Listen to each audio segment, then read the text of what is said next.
Sono Giampaolo Mameli, ceramista di San Sperate. Il mio lavoro è basato soprattutto sulla ricerca degli antichi stilemi legati alla religiosità del popolo protosardo, quindi la Dea Madre, il toro, eccetera. Le decorazioni che faccio sono basate soprattutto sulla ricerca di cotture,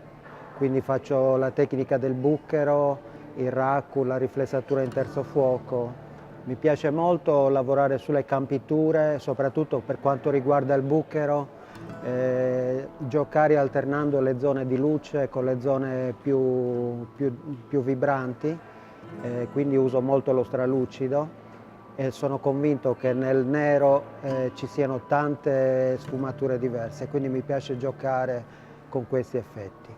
San Sperate sì, è un paese dove si respira un certo fermento, credo di farne parte in qualche modo anch'io, e chiaramente aiuta questo,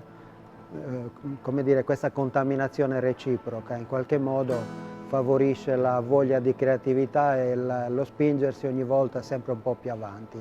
Essere artigiano oggi è un po' come era essere artigiano prima, nel senso che l'artigiano elabora un'emozione e poi la concretizza attraverso un progetto e la conoscenza delle tecniche, dei materiali, delle materie prime e riesce a trasmettere, a racchiudere questa emozione in un oggetto, quindi predisporre un elaborato artigianale è quasi come mettere un messaggio in una bottiglia e lanciarlo verso il fruitore finale, sperando che quell'emozione che è stata messa nell'oggetto, nella forma, arrivi poi a destinazione e crei le stesse emozioni che ha in qualche modo sentito l'artigiano quando ha immaginato quell'elaborato.